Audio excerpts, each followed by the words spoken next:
y'all, it's Fantasia. Welcome to my channel Sewing with Tay of the Aya Emporium. Today is going to be a sew along video, so that's why you're here. Thank you. I make videos about sew alongs. I'm kind of documenting my log process. I do DIYs and like fun things like hand knitting. If any of that stuff is your cup of tea, please hit the subscribe button and notification bell so you know when I'm making new videos. I want to say thank y'all to those who have subscribed already. I am almost at 3,000 subscribers. I'm excited about that. But let's get into today's video. I am doing Simplicity 8014. It's like a button-up dress slash like tunic.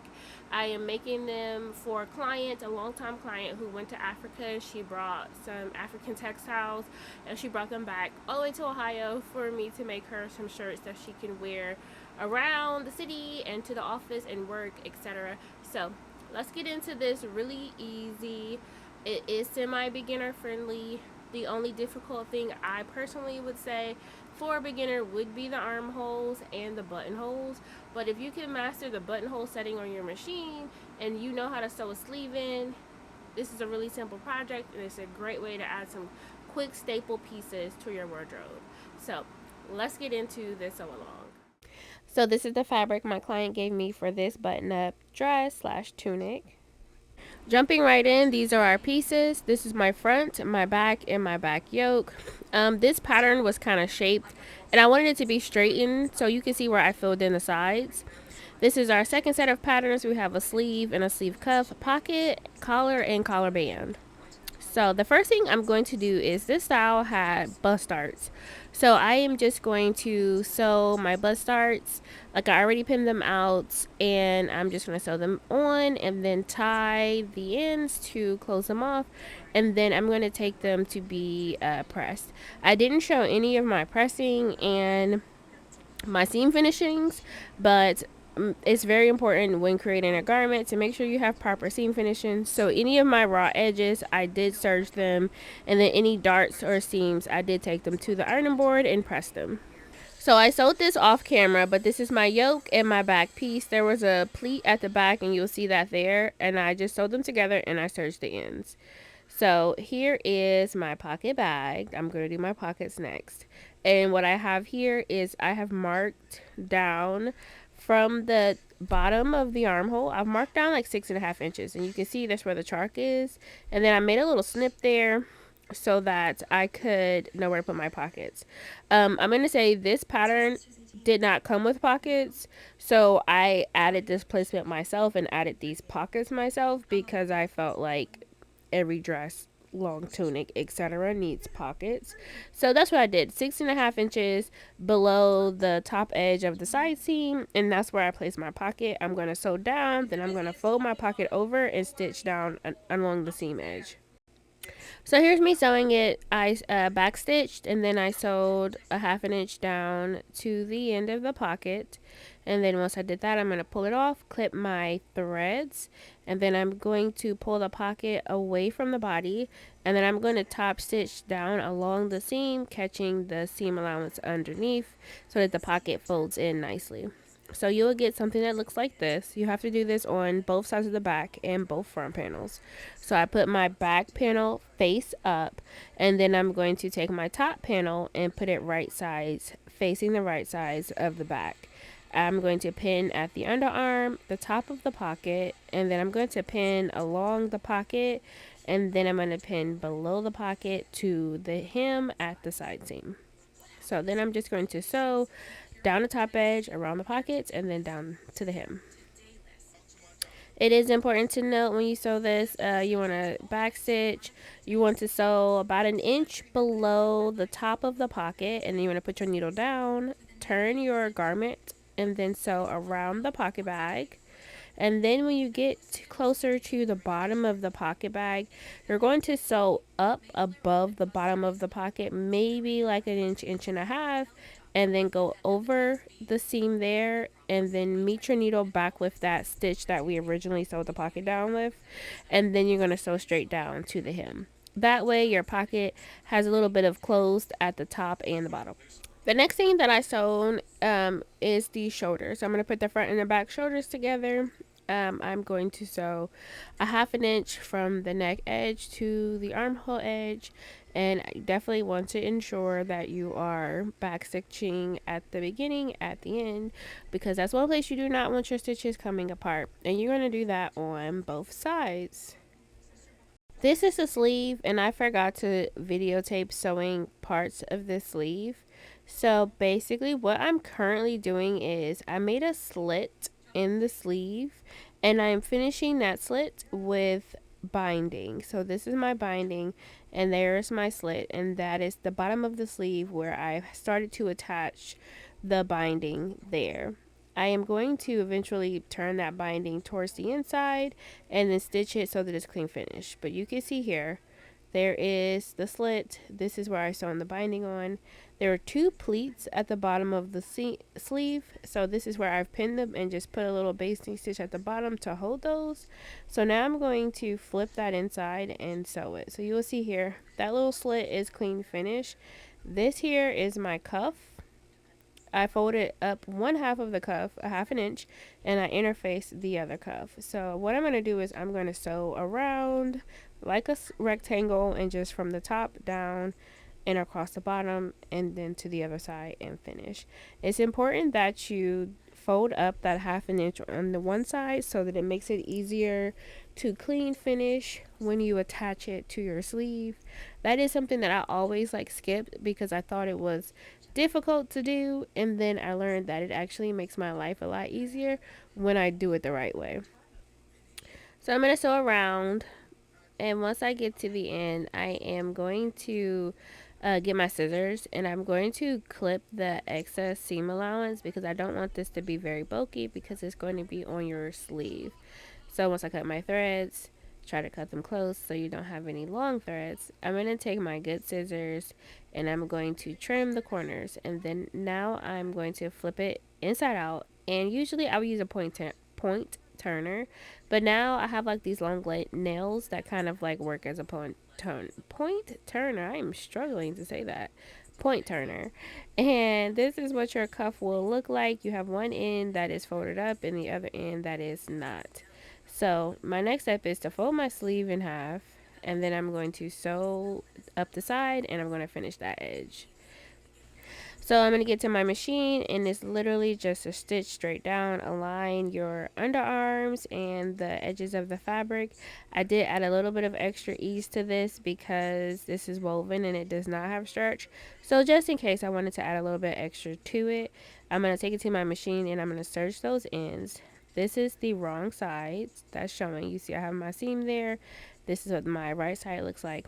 I'm going to take my cuff and I'm going to pin right sides together, so you will see me pinning it like kind of inside the sleeve, and then I'm just going to work my way around pinning the cuff to the inside of this sleeve.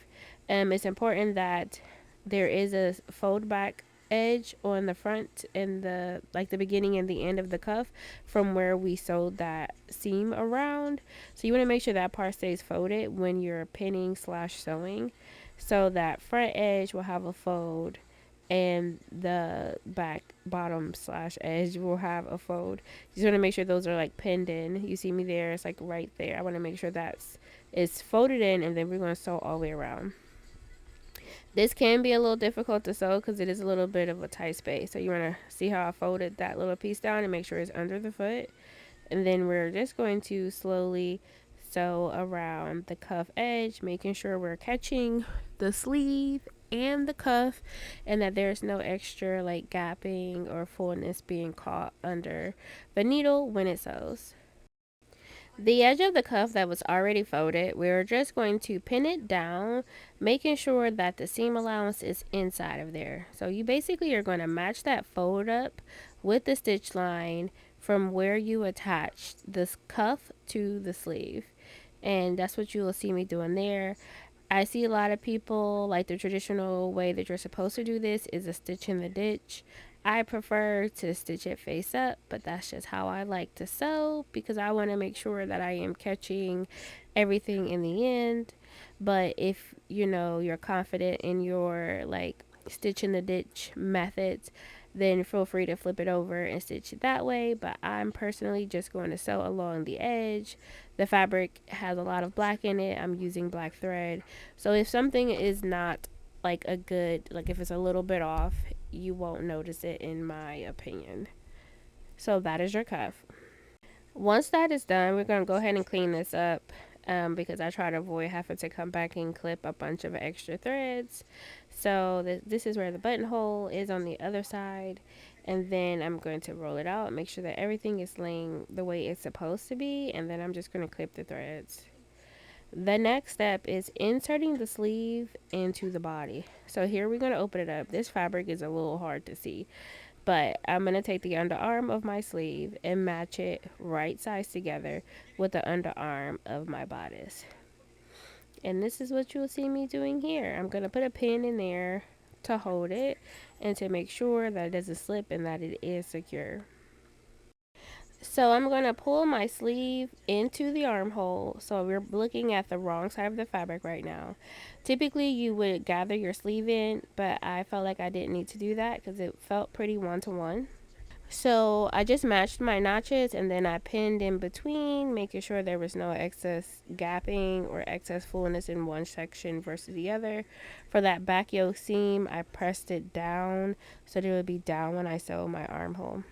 This is at the sewing machine. It is sewing just a big circle, so it's a 1/2 inch seam allowance. Making sure to remove your pins, and I didn't do any basting stitches, but if you did basting stitches, then you want to make sure that you're following kind of closely to those, so you have to remove less of them as you finish your garment. So this is my sleeve. This here is our front neck, and this here is the front edge of your shirt. I put a 1 inch strip of interfacing down that front edge, and then I folded it, and then I folded it one more time back. And then I'm going to take my sewing machine and I'm going to stitch down that folded edge. This is for your button up placket, but you need this to be completed when you get ready to do your collar.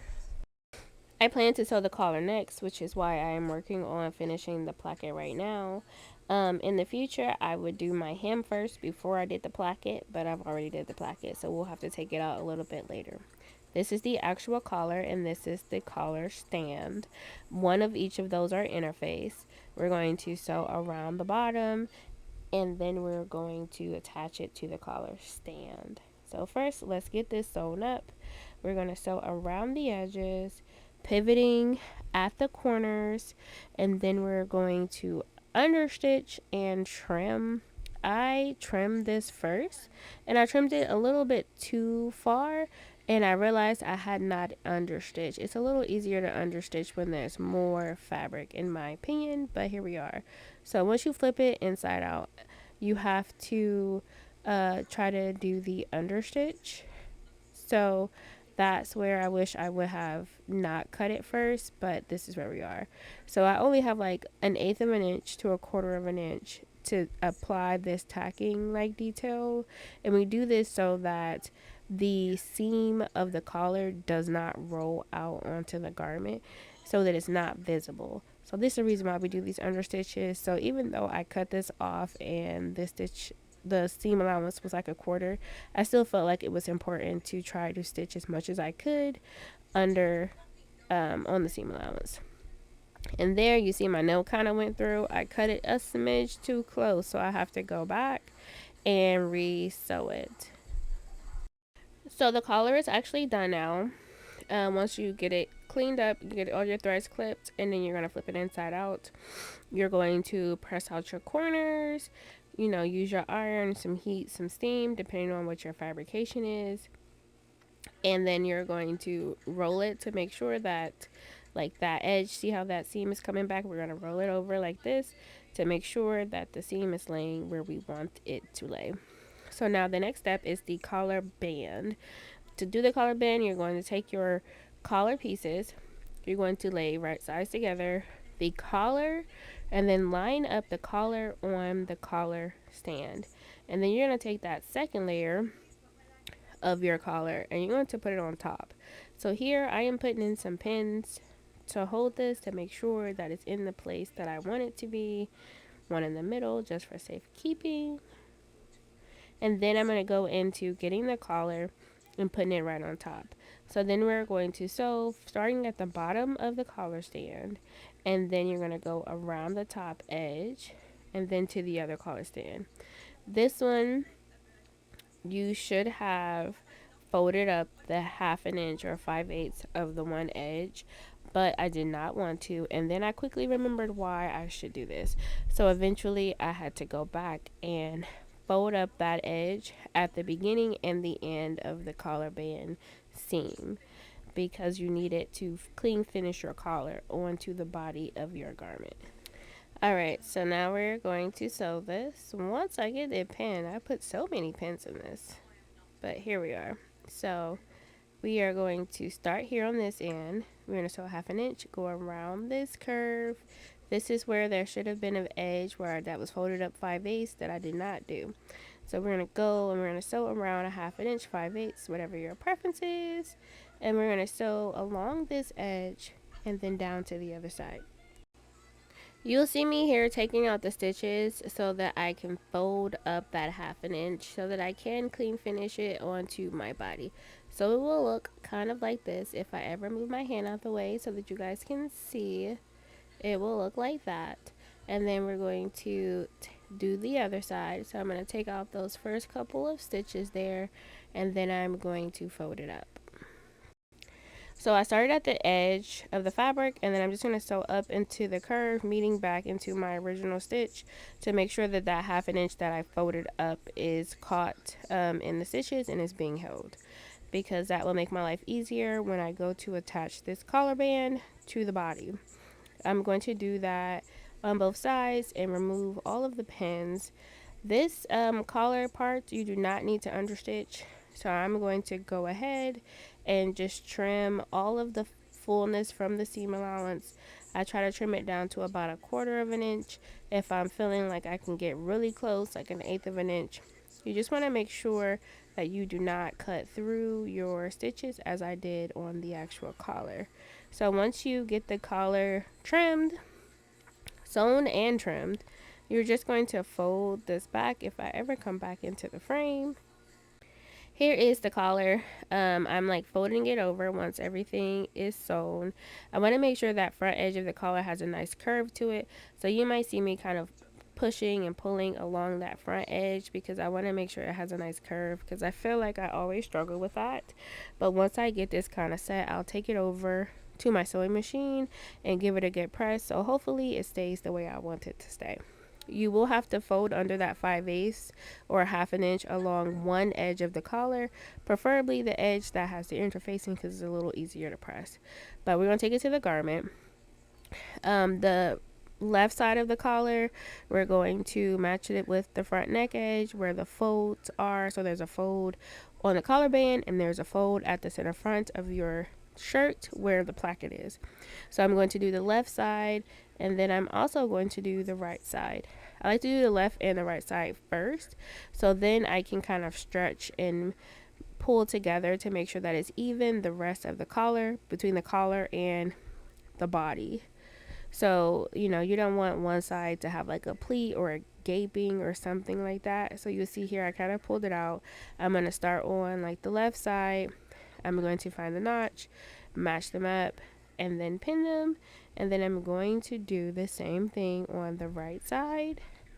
And then we're just going to kind of pin in between just to make sure that, you know, everything is where it's supposed to be. The shoulder seams come into play here, so I make sure that my shoulder seams are to the back.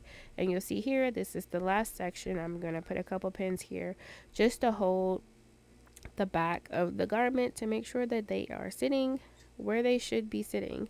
And then once we get done with pinning the collar, I'm going to take it to the machine and I'm going to sew 1/2 inch from the left side to the right side. And there's that.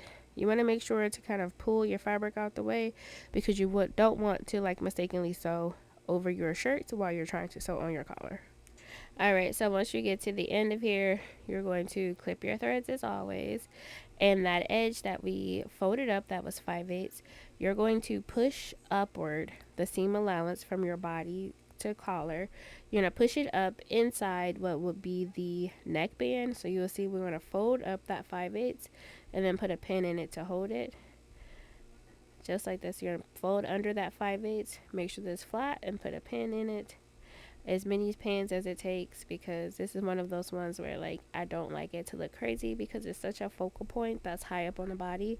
So you're going to fold that under and then pin it just to make sure that it is secure. You're going to take your garment back to your sewing machine, and what the directions call for is a stitch in the ditch. I already told y'all I don't like those, so I'm just going to do a top stitch on the back side to make sure that I am as close to the edge as I want to be without having holes or like things slipping. This is how I like to do these type of things. You want to make sure that there is no pleats, because it's very easy to have your fabric caught up in there and then get sewed and you have a random pleat. So the collar is officially done. This is what the shirt looks like so far. I still have to do the hem and the buttons and the buttonholes. So this shirt has a little dolphin hem, so it has a hem facing. This is what the hem facing look like. That's the back. These are the front. So I'm gonna have to match my notches and sew them at a 1/2 inch before I can start sewing them onto the dress. As you can see, these pieces are interfaced because it's giving a little bit more stability to the facing on the garment. So the back and the 2 front pieces are interfaced. I'm going to sew both seams with a 1/2 inch seam allowance, and then we're going to move on to finishing or hemming our shirt. So here is my garment. I'm going to pin it together, making sure that I'm matching my curves. This is where I realized I needed to take out that front placket before I did the hem facing. But I still went ahead and I just pinned along the back and met at the side seams and matched those up, and then I'm going to pin along the front. I just took the time to go ahead and remove the stitches at the front placket up to a certain point so that I could easily attach the hem facing without it being so much in the way. So I'm going to do that on both sides so that I can make sure that my hem is the same. Outside of the buttonholes, this shirt is pretty much done. So we're going to sew this facing along the bottom edge. It's just a 1/2 inch seam allowance, and you're going to be careful to make sure that you're actually following the curves of the pattern. And then we're going to sew all the way to the end, and eventually we're going to fold that front placket back. So once you take out all the pins, you're going to, you can understitch this, but I chose not to. You're going to flip your facing to the interior, making sure that you tuck in that front placket because you still want that to be clean finished. And you want to make sure that your bottom facing is pulled all the way up, meaning that if you look for the seam of your facing, that seam is right on the bottom. It's not showing on the front and it's not showing on the back. Once that's all sewn up, you want to take it to your iron and give it a good press to make sure that it's in there solid. The next step is the buttons. So I'm going to use my chalk wheel to mark where the button should be, and I'm just going to like mark kind of eyeball across from the pattern of where it should be because I don't want to deal with wax paper or tracing, etc. So I just use my chalk wheel to kind of mark what I see parallel to the pattern piece that has the placements for the buttons. Alright, we have made it to the buttonhole. This video got really long. So the button goes on the back here of my buttonhole maker, my buttonhole guide. I'm going to take my garment to where I have marked it. There's a little opening above the needle, and that's where I will put the opening to make sure it's aligned with the marks that I made on the garment. So once you get your garment in there, you want to place your buttonhole guide very squarely in the middle of your placket, and then you're going to hit the button. There is my buttonhole button, and then I'm going to hit my presser foot pedal to make the buttonhole process start. And you don't have to do anything extra once you start. It will go all the way through to completion. This garment had about 8 buttonholes, and then I forgot that there was also buttonholes on the cuff, so then I had to go back and do a couple more buttonholes. So once you get the buttonholes made, the easiest part is cutting them open and placing the actual button for the buttonhole. Here's the buttonhole for my cuff. It came out perfect. And sometimes it is nice to do a test buttonhole, but I didn't feel like I needed to do those today. So there are my buttonholes. I use a seam ripper just to cut open the inside. I like to open my buttons and then make a little chalk here. I'm just using regular Crayola chalk, not Taylor's chalk, because I find these kind of come off easier. So I'm going to start by sewing my button, and if I should do a buttonhole tutorial or a button tutorial, let me know. I am here to help. But I'm going to quickly sew on this button, and then that's pretty much the end of this garment. I had to sew on 8 buttons at the front, and then I had to sew 2 buttons on the side for the sleeve cuff, and this garment is pretty much done. This fabric was super pretty. I really, really, really enjoyed making this.